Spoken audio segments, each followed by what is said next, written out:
mo, yung big thing na yun, dahil dito sa action dapat. Bakit? Dahil mo natatanungin kung bakit. Nag-enroll ako ng law. Nag-enroll ako ng law kasi kausap ko si Tito Nani, sabi niya sa akin, dapat may alam ka. Kaya nag-enroll ako. Para pag narating ang araw, makapasok tayo, eh hindi ako pagtatawanan doon.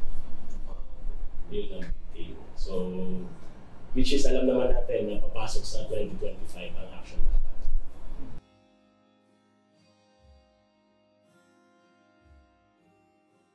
Ang legacy na gusto kong iiwan sa mundo ay yung pagiging isang mabuting tao. Bakit? Narinig mo na ba yung pasaporte sa namin? Kasi kaya ako gustong iiwan yun, yung pagiging isang mabuting tao.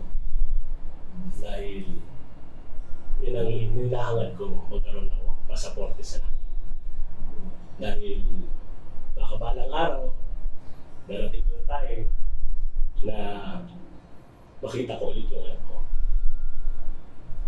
So, pag mabuti kang tao, magkakaroon ka ng pasaporte sa langit.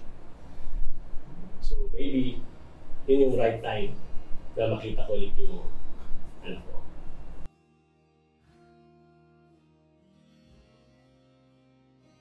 Next 5 years? Sa Congress? Maybe, hopefully. Maybe. Kaya nga ako nag-law, di ba? Maybe the House of Representatives. Dahil sa action.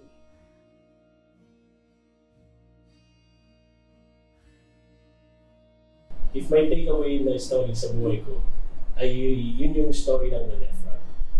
Sa Tagalog, binging palaka. Dapat maging binging ka. Bakit? Sa buhay, maraming magiging malakid. Maraming magsasabi sa iyo na hindi mo kaya to, hindi mo kaya yan. Pero, at the end of the day, ikaw pa rin. Pag hindi ka makikinig sa kanila, ayos lang. Pag hindi ka makikinig sa mga sinasabi nila, ayos lang. Kasi, sa mundong ibabaw, wala iba kundi ikaw lang. Kapay mo lang, paa mo lang, wala na iba. Ako si Captain Glenn Tugade Rabadon, mula sa aviation sector, isang nominee dito sa Action Dapat Party List. Huwag na huwag niyong kakalimutan ang numero namin sa balota, number 26. Ang pinaglalaban namin dito ay matinong gobyerno tungo sa komportableng pamumuhay ng bawat ordinaryong Pilipino. Aksyon Dapat.